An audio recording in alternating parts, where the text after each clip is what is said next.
Bienvenidos a este video sobre aportes a la comunidad científica, presentados por los estudiantes Juan Pablo Garzón Ortiz, Oscar Cucavita y Mallory Lizardo Barrios, del programa Cátedra Unavista.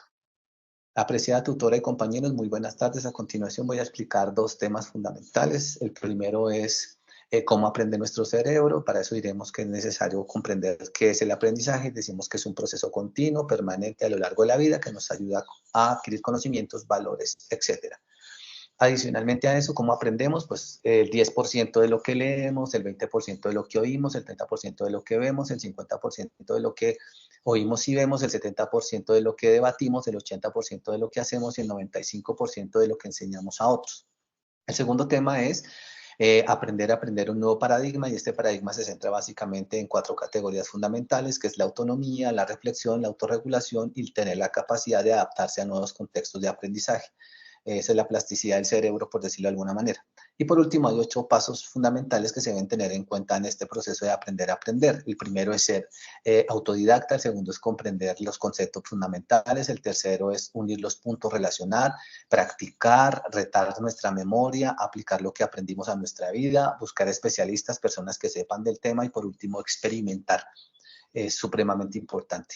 A continuación, le doy paso a mi compañero. Bueno, ahora vamos a hablar acerca de las dimensiones del aprender a aprender, que básicamente encierran las capacidades que hay dentro de este ejercicio de aprender a aprender.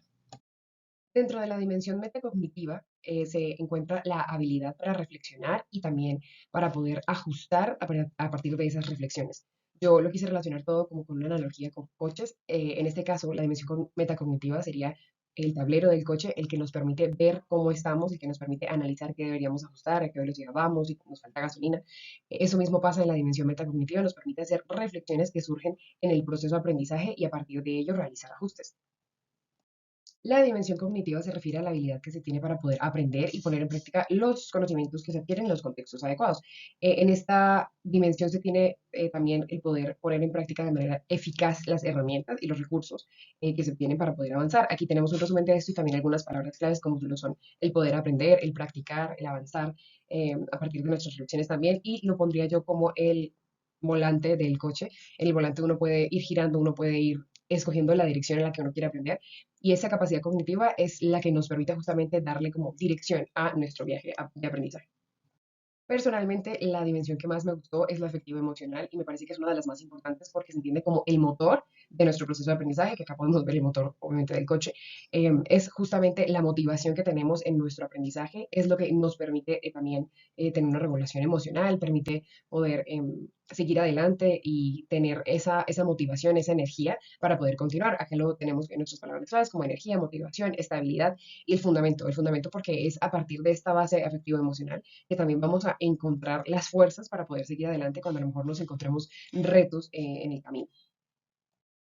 Bien, la dimensión sociorrelacional es esa capacidad de interacción con el otro, de poder construir conocimiento en comunidad y colaborativamente. Yo lo asocié con las ruedas del coche, es la que nos sostiene y la que nos lleva. No solamente necesitamos una rueda del coche, necesitamos cuatro, es decir, necesitamos la fuerza de varias personas para poder realmente realizar nuestro viaje de aprendizaje de la manera adecuada, para poder realmente tener un aprendizaje profundo. Y esto encierra también palabras claves como la solidaridad, el compañerismo, el respeto y la perspectiva que nos pueda dar cada uno. Y creo que esto está muy bien relacionado con todo el tema de la dirección que nos pueden dar también las llantas y del soporte que le dan a todo el coche.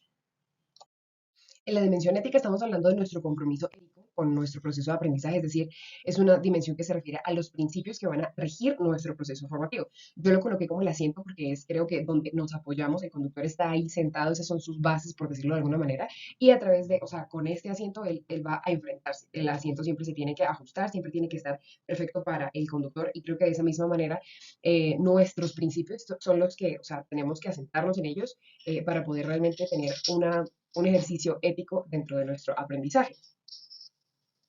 Las palabras claves con las que los podemos asociar es la responsabilidad, la honestidad, la puntualidad y justamente los principios éticos que van a guiar también no solamente la dimensión ética, sino se van a reflejar en todas las otras dimensiones.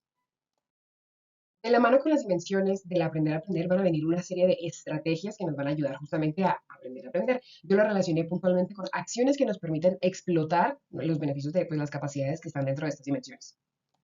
Ya vimos qué son las dimensiones y ahora vamos a ver puntualmente cómo podemos explotar estas dimensiones y alcanzar como estrategias para realizar un buen aprendizaje. Yo lo relacioné justamente con verbos y al mismo tiempo con preguntas que me permiten puntualizar esas acciones. Entonces, dentro de la dimensión metacognitiva necesitamos conocer, planificar, evaluar y analizar. Son acciones que se realizan dentro de esta dimensión.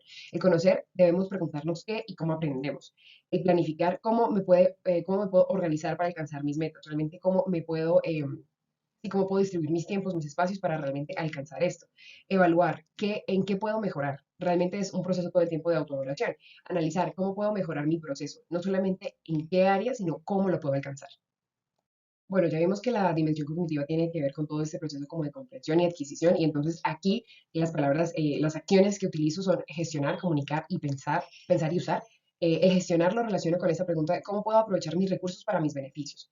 Comunicar, cómo puedo expresar mis ideas de la mejor manera posible.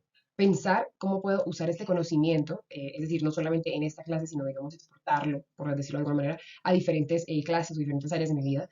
Usar cómo uso mis herramientas. En esta área cognitiva también estoy viendo cómo utilizo las herramientas, las TIC, las herramientas que se me den en el proceso de aprendizaje y es importante que en cada una de estas preguntas podamos realmente realizar una buena reflexión y que nos vuelvan a orientar. La dimensión afectivo-emocional, como vimos, es el motor de nuestro proceso y entonces en las estrategias vamos a intentar crear justamente motivación. Vamos a intentar crear esas bases, ese fundamento, esa energía que nos va a permitir continuar con nuestro aprendizaje y también tenemos que autorregular nuestras emociones. Es normal que sintamos estrés, ansiedad, pero es importante también saber justamente que eso puede afectar nuestro proceso. Entonces, en crear qué es lo que me mueve, es la pregunta que planteo yo, qué es realmente lo que a mí me está motivando a continuar con mi proceso de aprendizaje. Y en autorregular, bueno, cómo están afectando mis emociones, mi proceso de aprendizaje. ¿Las están afectando de una manera positiva, de una manera negativa? ¿Me está quitando energía o me está ayudando, me está aportando energía? Entonces, a partir de ahí, pues también se pueden crear estrategias justamente para la regulación de nuestras emociones. El socio-relacional, como vimos, es toda esta capacidad de poder construir conocimiento en comunidad y entonces lo he relacionado con tres verbos y a su vez con tres preguntas que son aprender, ¿qué puedo aprender de mi compañero? Preguntarme realmente por el conocimiento del otro y qué me puede aportar. Cooperar, ¿cómo puedo aportar a mi compañero? No solamente es que yo reciba, sino que también yo pueda dar a mi compañero. Trabajar, ¿qué papel puedo desempeñar en mi equipo? Realmente es importante que nosotros nos cuestionemos el rol que podemos tener y qué podemos aportar en cada equipo y que cumplamos con eso. Dentro de esta diapositiva me importó mucho colocar esta frase que es, el otro se convierte en una experiencia radical que me afecta. Y a veces pensamos que el otro siempre es nuestro compañero, pero nosotros también somos ese otro para nuestro compañero. Y por eso es importante siempre mantener nuestros principios, nuestra ética de la mejor manera y alineados realmente. Pues con una cuestión virtuosa, por decirlo de alguna manera. Entonces tenemos que, hay que ser y hay que también integrar en el ser, cómo afecta mi código moral a mis compañeros, cómo estoy yo afectando a ese otro que yo tengo e integrar cómo afectan mis principios el trabajo en equipo. Es importante que no veamos solamente cómo podemos afectar a mi compañero de clase que a lo mejor lo interrumpí o algo entorpecí su trabajo en su proceso de aprendizaje, sino también ver cómo afectan mis principios el trabajo en equipo. Si estoy siendo puntual, si no lo estoy siendo, si estoy siendo respetuosa, si no lo estoy siendo, en fin. Como siguiente tema hablaremos sobre el trabajo colaborativo y la importancia de estabilidad para el siglo XXI. Esto sin importar de qué siglo estemos hablando, en qué momento de la historia tenemos que saber que el trabajo colaborativo siempre va a ser mucho más sencillo. Podemos ver en esta sencilla imagen un ejemplo respectivo a ello, como por ejemplo, digamos, esta persona que está subiendo todo este montón de cajas por unas escaleras, le resulta mucho más complicado que todas estas personas subiendo las cajas de manera conjunta, una por una. Entonces, ahí tenemos como que una visión de lo fácil que sería una actividad a comparación de hacerlo solo haciéndolo en grupo. En este ciclo podemos decir que tenemos una manera mucho más sencilla y más amplia para realizar trabajo colaborativo, ya que en tiempos pasados estaríamos limitados, no sé, por ejemplo, a las personas con las que estaríamos cerca, pero en este momento, a la evolución de la tecnología y tener un rango de alcance de comunicación mucho más amplio, podremos desarrollar trabajo en equipo con personas que estén en otro lado del mundo y que tengan ideas diferentes, completamente diferentes por sus contextos sociales o formas de vivir. También es importante destacar que los desafíos cada vez son más complicados. Ejemplo de ello podemos ver el desarrollo de nuestras tecnologías, por ejemplo, y de los desafíos que tenemos. Por ejemplo, la primera computadora, la ENIAC, y ahora tenemos las supercomputadoras cuánticas. O por ejemplo, digamos, hace algunos años, en la Guerra Fría, la tratar de llegar a la Luna y ahora la exploración de Marte, o por ejemplo, la invención del teléfono y ahora las redes sociales. Cada día los desafíos van a ser mucho más complicados. Y para finalizar sobre el tema del trabajo colaborativo, me gustaría dejar estas dos frases que me parecen de gran importancia. Una de ellas sería esta de las comunidades africanas, que dice, si quieres ir rápido, ve solo, pero si quieres llegar lejos, ve acompañado. Me parece de gran importancia, ya que demuestra que en trabajo en conjunto se puede lograr más cosas, aunque puede llegar a ser un poco más lento, pero lo importante es que se puede llegar a más. Otra frase que es dicha por Clem Blanchard, que es, ninguno de nosotros es una inteligencia como todos juntos. Entonces nos demuestra también que en conjunto podemos ser mucho más inteligentes y que podemos llegar a mucho más. Finalizar, presentaremos este mapa de la empatía respondiendo a estas 6 preguntas para poder definir y hablar sobre el trabajo colaborativo. Para esto empezaremos con la pregunta principal, que es ¿en qué consiste el trabajo colaborativo? Y el trabajo colaborativo es una representación igualitaria de roles y responsabilidades dentro de un trabajo en específico. O sea, como tal, es un trabajo conjunto en el que varias personas trabajan para conseguir un mismo objetivo, y como se sigue acá, establecer metas y acuerdos de beneficio del avance de trabajo y construcción de conocimiento de manera que sea un proceso enriquecedor para todos los integrantes del grupo. O sea, previamente planteando objetivos a los que se quieren llegar de manera conjunta. Seguiremos con la segunda pregunta, que sería, ¿por qué el trabajo colaborativo es una habilidad importante en la actualidad? El trabajo colaborativo es una habilidad importante en la actualidad y desde siempre, ya que este tipo de trabajo permite el desarrollar las tareas de manera más eficiente y rápidas que haciéndolo de manera individual. Es una manera muy sencilla de verlo y entenderlo, ya que el dividir el trabajo entre varias partes siempre va a ser mucho más rápido, ya que una persona no puede trabajar más rápido que dos o tres personas. Y dividiendo este trabajo entre varias personas puede hacerse mucho más rápido y puede ser más eficiente, se pueden tener diferentes perspectivas, etcétera. La siguiente pregunta sería, ¿cómo el trabajo colaborativo favorece el aprender a aprender? El concepto de aprender a aprender indica que se tiene que aprender una nueva forma o modalidad para aprender, lo que sería con más integrantes, por lo cual no se aprende de una sola base, sino de varias que trabajan en conjunto. ¿Qué significa esto? Tenemos que entender que el aprender a aprender es un paradigma, ¿sí? Un paradigma de aprendizaje. Y el aprender a aprender es reinventar, o sea, encontrar la nueva forma en la que uno puede aprender. Y esta está relacionada con el trabajo colaborativo, el trabajo en conjunto. Entonces uno tiene que aprender a aprender el trabajar en conjunto y cómo con ello se puede avanzar. La siguiente pregunta sería, ¿qué aspectos deben mejorar en el trabajo colaborativo?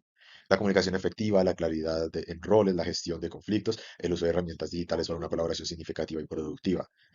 Es claro que aunque el trabajo colaborativo tiene muchos beneficios, también puede presentar debilidades, ya que eh, aunque puede ser que las personas que estén en ese trabajo colaborativo ya hayan realizado previamente trabajos colaborativos, estén más acostumbradas a una situación de trabajo individual, lo cual podría generar que no se adapten a ciertas situaciones o que puedan inferir que los demás piensan de tal forma como ellos, o etcétera, y puede generar algunos problemas que se pueden ir mejorando poco a poco. La siguiente pregunta es, ¿qué habilidades requiere el trabajo colaborativo? Entre las cuales podría ser comunicación asertiva, responsabilidad, respeto, autonomía. Digamos, estas son algunas de esas habilidades que se necesitan, ya que, bueno, la comunicación asertiva sería importante por el hecho de que se tiene que comunicar para poder realizar cualquier cosa, porque no se está haciendo de manera individual, se están haciendo entre varios. Entonces, la comunicación asertiva es importante. La responsabilidad, porque no solo se está poniendo en juego, digamos, una nota o bueno, algo que dependa de solo uno, sino que las acciones de uno también pueden afectar a otras personas. El respeto, bueno, cuando se trabaja con diferentes personas, no todos pueden pensar lo mismo, entonces se tiene que respetar estas diferentes perspectivas, pero además esto es importante ya que estas diferentes perspectivas son las que hacen que un trabajo colaborativo sea mucho más fructífero. Y la autonomía también, porque aunque el trabajo colaborativo, lo principal es el trabajar en conjunto, hay partes en las que necesita uno ser autónomo para poder dividirse el trabajo y ser mucho más, por ejemplo, rápido. La última pregunta sería, ¿qué ventajas tiene el trabajo colaborativo? La repartición de cargas, como lo mencioné anteriormente, mayor perspectiva, también como lo mencioné anteriormente, diferentes perspectivas, mayor creatividad dados los puntos de vista. Lo mismo, mayores perspectivas porque todos según su contexto social, su contexto de vida en general pueden tener perspectivas diferentes y la repartición de cargas porque esto hace que trabajando en grupo se puedan dividir las cargas que si se hace de manera individual solo las tendría uno. Referencias.